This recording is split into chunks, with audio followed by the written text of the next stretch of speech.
Dr. Selman walked in like he was about to confess to a murder. No smile, no clipboard, nothing. Just a thick manila envelope in his hand and this pale, hollowed-out look on his face. He shut the door behind him and locked it, clicked the bolt like he didn't want anyone even thinking about coming in. Then he set the envelope on the desk between us and said, "Don't show this to anyone. Destroy it after reading." He didn't sit, didn't explain, just turned and walked right back out like his job was done, and I wasn't even there. I stared at the envelope. My name, Eric Dalton, was stamped on it in bold block letters like a stamped label on a package. My stomach dropped. I didn't know what on earth was going on, but I knew it wasn't good. I opened it. The first paper on top wasn't a medical report or lab result like I expected. It was a legal document, bold heading across the top. Benjamin Trent, declared deceased, age 5. I blinked hard. That wasn't my name, wasn't my life. Then I turned the page, and that's when everything cracked open, because stapled to the corner of the next document was a photo. Black and white, grainy, but I knew that face. Same eyes, same hair, same scar above the left eyebrow. It was me, just smaller. I flipped faster. Birth certificate, Benjamin Trent, born October 11th, 1985. Parents, Margaret Trent, father's name missing. Death certificate followed. Cause of death. Presumed drowned, body not recovered. Location, Lake Coeur d'Alene, Idaho. My hands were slick with sweat. My heartbeat thudded in my ears. The papers were dated from 35 years ago, but every line of them hit like they were written this morning. Then came the clincher. Bottom of the stack. A legal claim filed through something called the Trent Family Trust. It listed the beneficiary of the estate. In the event of surviving issue, control shall revert at age 40 to the named heir, Benjamin Trent, unless previously declared legally deceased. I was supposed to be dead, and if I stayed dead, someone else got everything. Quick note, before we start, how's your day going and where are you joining from? I sat there breathing like I'd run 5 miles. The clock on the wall ticked like a bomb. I wasn't Eric Dalton, not legally, not biologically. I didn't even know who I was anymore. I shoved the papers back in the envelope, grabbed my jacket, and walked out without saying a word. I drove straight home, gripping the wheel like it was the only thing keeping me on the planet. Carl's black GMC Yukon was parked across the street like it always was when he wanted to remind people whose neighborhood this really was. Driver's seat leaned back, engine off, but I could feel his eyes on me as I pulled in. I didn't wave, didn't even glance his way. Just went inside, shut the door behind me, and tried to breathe. Dana was in the kitchen, back to me, chopping something. Onion, maybe. Ava sat at the table with her earbuds in and a math book open, scribbling on a worksheet. Her pink backpack hung on the back of the chair. House smelled like butter and garlic. The floor creaked the same under my boots. Everything looked exactly like it always did, but none of it felt real anymore. I walked past Dana and went straight to the bedroom, dropped the envelope into the bottom drawer of my nightstand, beneath a pile of old receipts and dead phone chargers. Then, I washed my face in the bathroom and stared at myself in the mirror way too long. Dinner was ready by 6 like clockwork. Dana called Ava, and we all sat down like one big happy lie. Carl took his usual seat at the head. Sharp navy sport coat. Cufflinks. Hair perfect. His Rolex caught the light every time he lifted his glass. He cut his steak slow and looked across the table. "You went to the clinic today?" I swallowed a bite. "Yeah, just routine." Dana shot me a quick look. A flicker of tension in her jaw vanished just as fast. She nodded, then reached for the breadbasket. Not curious, not worried, just relieved. That's when it clicked. She knew, and if she knew, so did Carl. Hell, he probably knew before I ever made the appointment. "Anything unusual?" Carl asked, casual as ever. "Nope," I said, pouring water into my glass. "Smooth visit?" He smiled like we were playing poker, and I just folded. Ava chimed in with something about school, and Dana jumped in to help her with a question. The room moved on like nothing happened, but my brain didn't. I looked around that table and realized something that made me sick. This wasn't my family. This was my cover story. Dana leaned toward me a little later and asked if I wanted more potatoes, her voice soft, too soft, like she was handling a bomb. "No," I said, barely looking at her. "I'm good." After dinner, I offered to do the dishes, just to be alone. Dana nodded quick like she didn't want to stop me. Carl checked his watch, said something about an early meeting, and left without touching dessert. As soon as the door shut, I stood there with the faucet running and my hands shaking. Not from fear, from rage. They raised me, married me, built a whole damn life around me, but never told me the truth. Not once. I waited until Ava went to bed, then stepped outside into the night air and called Dr. Selman. No answer? Voicemail. I didn't leave a message, just stood there staring across the street at the empty spot where Carl's SUV had been. He knew I'd seen the file, and now he was waiting to see what I'd do about it. I stayed outside until the porch light clicked off. Dana's not-so-subtle way of telling me to come in or sleep out there. I didn't do either. I went straight to the garage, shut the door behind me, and turned the deadbolt. Then I pulled the envelope back out. My hands didn't shake this time. I already knew it wasn't going to get better. I just needed to see how bad it really was. I flipped through the top few pages until I found it. A clean white sheet with a logo I didn't recognize. DNA confirmation. Name tested, Eric Dalton. Result: no biological relation to Carl or Evelyn Dalton. Another name listed under probable biological match, Margaret Trent. I stared at it like it might change if I looked hard enough. Margaret Trent. Never heard that name in my life. But she was a match, 99.98% probability. Mother. Another page followed. A legal document stamped and signed. Designation of guardianship. Carl Dalton, maternal uncle, appointed legal guardian in event of surviving minor. The air felt heavy in that garage, like the walls were pushing in on me. My death had been recorded, declared, filed away like some piece of paperwork nobody ever expected to question. But it wasn't an accident. It was a plan. I grabbed a pen from the workbench and underlined one line near the bottom of the guardianship form. In absence of recovered remains, guardian status activates upon declaration of death. They didn't wait for a body. They didn't need one, because they never planned on anyone looking. And Carl, he wasn't just the guy who stepped up to raise me. He was the one who made sure I disappeared. The next document laid it all out. Trent Family Trust. Established in 1964. Worth close to $940 million in total real estate, asset holdings, and liquid investments. Beneficiary, Benjamin Trent Maturity. Date, October 11th, my 40th birthday. 6 weeks from now. I flipped the page and saw the clause highlighted in red. In the continued legal absence of Benjamin Trent, deceased, Carl Dalton retains full control and distribution authority. I sat back against the wall, head spinning. This wasn't a mix-up. This was a brazen heist. They faked my death, rewrote my name, raised me in their world, made sure I didn't ask questions. Also, Carl could slide in when the trust matured and take every dime, and they almost got away with it. Almost. At the bottom of the final legal notice, one sentence hit harder than the rest. No remains recovered. Guardian status. Active. That was the trigger. That's how Carl locked it all down. No body meant no questions.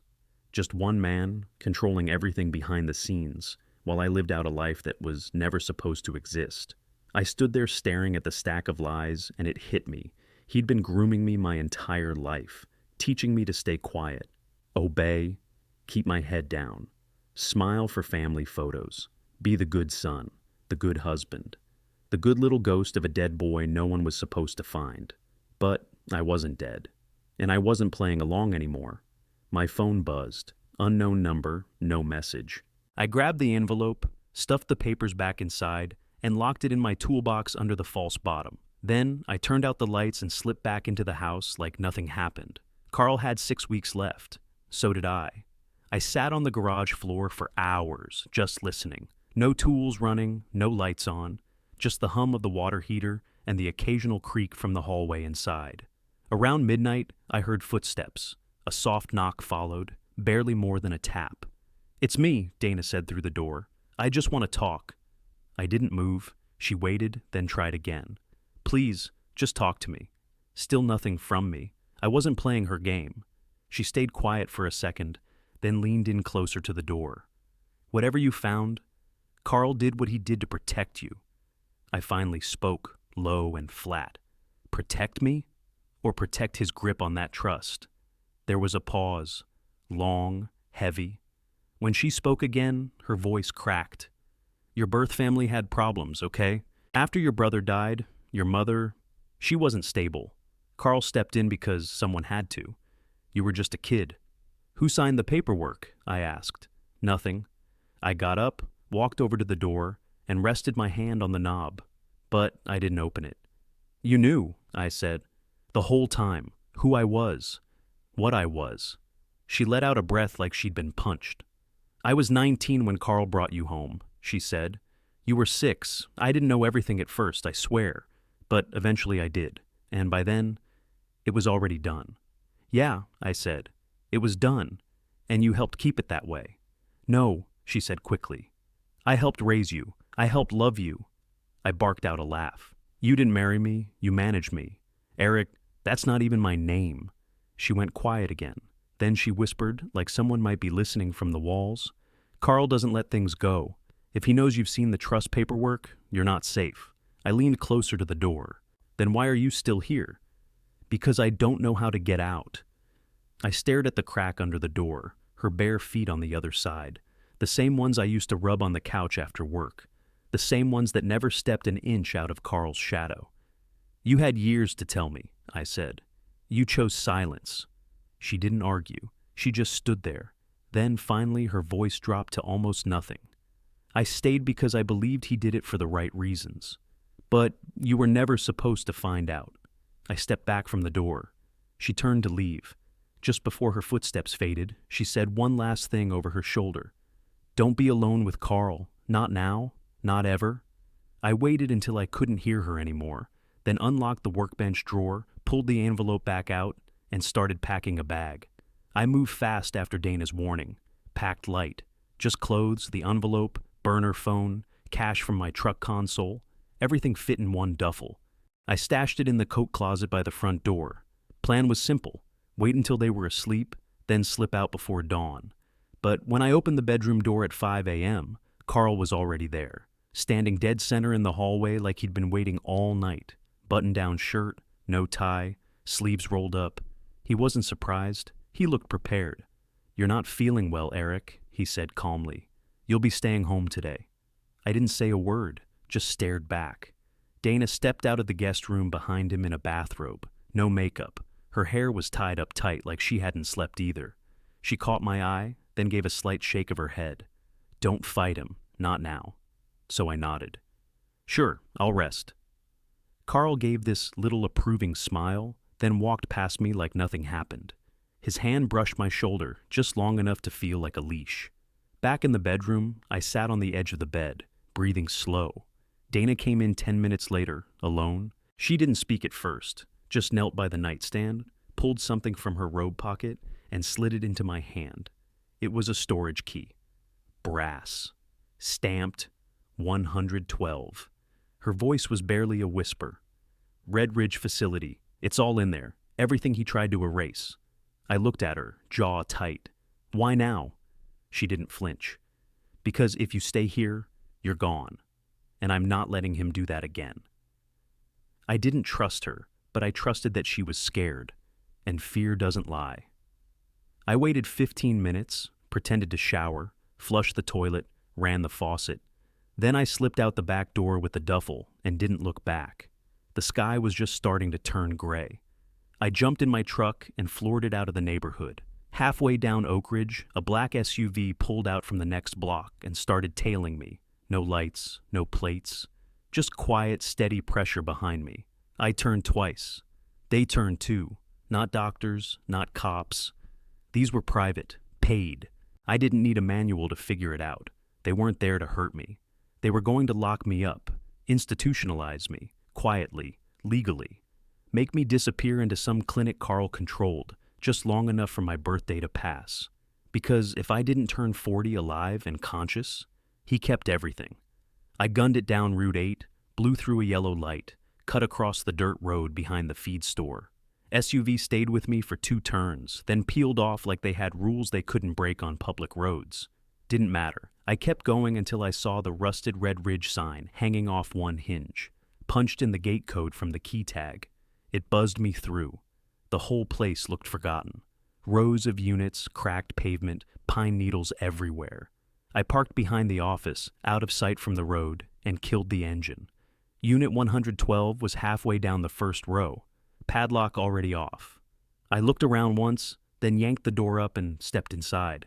The second I stepped into that unit, I knew this wasn't just storage. The air was dry and still, smelled like old paper and dust. Stacked along the back wall were cardboard boxes, 12, maybe 13, neatly labeled with dates going back to the mid-1990s, each one marked by year and initials, MT, CD, BT. I pulled the lid off the top box and found it full of manila folders. The first folder held Polaroids, me as a kid, birthday parties, parks, some photos I'd never seen before. A few looked like they were taken from a distance, like someone was documenting me, not parenting me. Underneath was a letter, handwritten, no signature, just the words. If you're reading this, they've activated the final phase. Don't trust anyone who's not blood. I flipped to the next folder and found hospital records, Margaret Trent's name on every page, date of admission, August 1992, 3 weeks after I was reported dead. The notes claimed she'd suffered a mental breakdown after losing both her sons. But another sheet, buried halfway through, told a different story. Psychiatric evaluation. Patient presence, no signs of delusional thinking. Cognitive tests, normal. Emotional response, appropriate. Conclusion, mentally sound. Stamped in the corner, do not release. The discharge recommendation was signed by one doctor, then overwritten by a second name in heavy black ink. Carl Dalton. He wasn't a doctor, but he'd signed off on her transfer to a long-term psych facility. And just like that, she disappeared. He had her locked up for telling the truth, because she knew I was alive. I went through 3 more boxes. Legal records, photos, ID copies, even school records that had been faked to back up my new identity. Every page screamed control. Every page said, "He planned this." Then I found the one folder that stopped me cold. Trent Family Financial Oversight. Inside, statements, trust valuations, payout timelines. Everything I'd already seen, plus more. A printed chart showed the trust peaking in 6 weeks. Maturity date, October 11th. My birthday. Attached to the back of the packet was a notarized document. Financial transfer authorization. Name listed, Benjamin Trent, a.k.a. Eric Dalton, signed and dated, not by me, effective on my 40th birthday. Once it activated, Carl gained full legal and financial control, unless I proved my identity before that date. One sentence was underlined in red ink. Any challenge to authority after transfer will require proof of fraud and surviving identity. It meant once the date passed, I couldn't just walk into a courtroom and claim I'd been tricked. I had to have undeniable evidence, or I'd lose everything. Not just the trust, my name, my history, my mother, everything. I sat back against the metal wall of the unit, breathing hard. The pieces weren't just falling into place. They were locking into place. Carl didn't raise me out of love. He raised me like a long-term investment, and now time was running out. I grabbed the folders with Margaret's records, the psychiatric evaluations, and the forged signature, shoved them into my duffel. I wasn't waiting around for him to send another SUV. I pulled the door down behind me, checked both directions, and got in the truck. If I wanted to stop him, I had to find the one person he couldn't erase, Margaret Trent. The text came through while I was refueling just outside of Spokane. No name, no number, just an address and 4 words. She's still alive. Go. I didn't hesitate, punched it into the GPS and drove straight through without blinking. By the time I pulled up to the long-term care facility, the sun was dipping behind the trees. The building looked more like a motel than a hospital. Faded sign out front. Front desk barely manned. Quiet in that way that makes your skin crawl. A nurse in green scrubs met me by the front hallway. "You here for Margaret?" she asked, already halfway turning. "She's lucid most days. Today's a good one." We didn't speak again until we reached her room. The door was open. She sat in a chair by the window, thin frame, pale skin, hair gray, and pulled back loose. She looked out at nothing. But when I stepped inside, she turned like she'd been waiting. Her eyes met mine, and I saw it hit her. "Ben," she whispered, Her voice cracked on the word. They told me you were gone. I didn't speak at first, just walked closer, knees shaking harder than I wanted to admit. She reached out with both hands. I took them without thinking. They told me I made you up, she said. That you drowned, that I imagined your voice. You didn't imagine anything, I said. They lied. Her hands tightened around mine like she thought I might vanish again.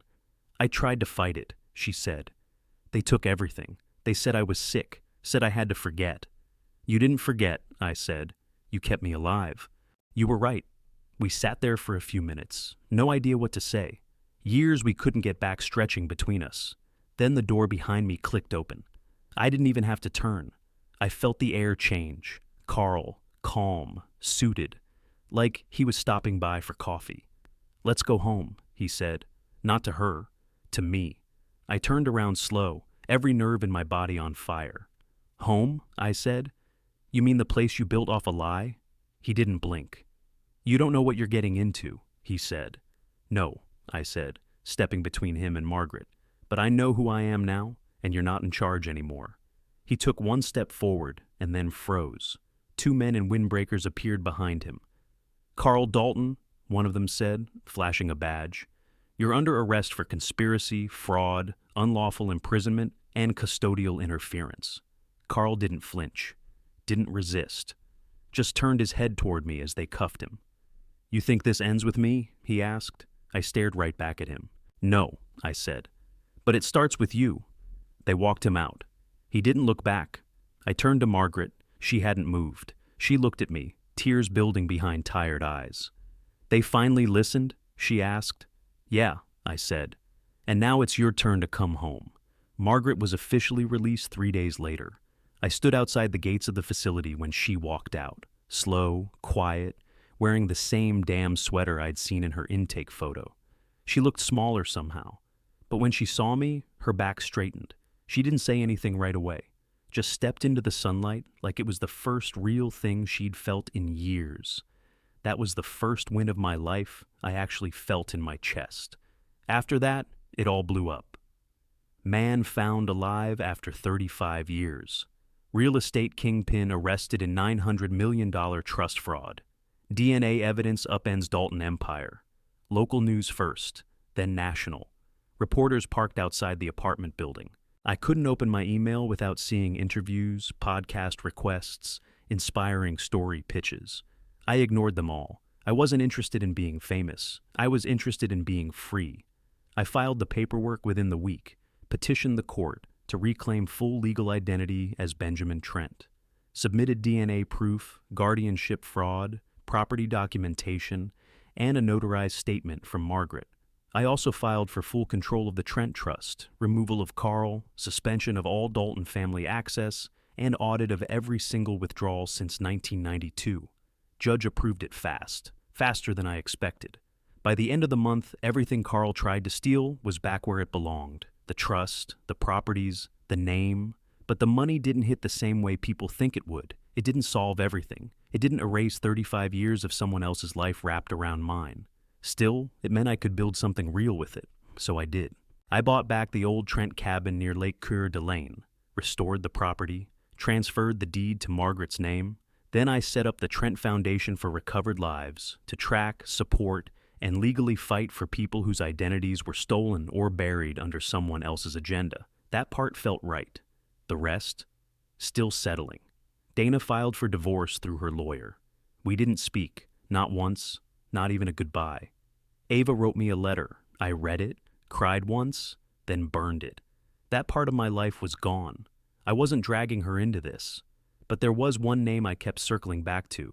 Samuel, Carl's fixer, legal proxy, quiet type, always in the background, always watching, the one who probably handled the trust documents, probably arranged the SUV, probably forged the transfer form I found in the unit. The second Carl got arrested, Samuel disappeared, phone dead, bank accounts emptied, office cleaned out. It was too clean, too fast. I pulled every file I could find with his name on it and handed it over to the feds, but something told me he'd buried insurance all over the place. Documents, recordings, maybe even alternate heirs Carl invented just in case this thing fell apart. so I kept tabs, bank records, P.O. boxes, travel flags. He hadn't resurfaced yet, but I could feel it in my bones. He wasn't done, and neither was I. I had 6 weeks left before the trust officially hit maturity.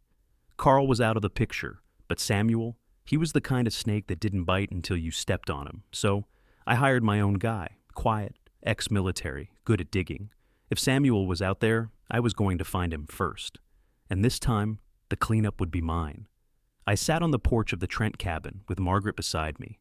The lake stretched out in front of us, silver and calm, rippling with the breeze. Pines lined the shoreline, tall and steady. The sun was low, casting long shadows over the deck. We didn't talk, didn't need to, just rocked in silence, letting the world breathe for once. She shifted in her chair, then reached into the old canvas bag at her feet. "I kept this," she said, holding out a small wooden box. The edges were worn smooth, the clasp half rusted. I took it from her, ran my thumb across the lid. No name, just old, familiar weight. "That was your brother's," she said. "You used to carry it everywhere after he passed." I opened it slow. Inside was a toy plane, plastic wings chipped, paint faded. Tucked beneath it was a photo, folded once down the center.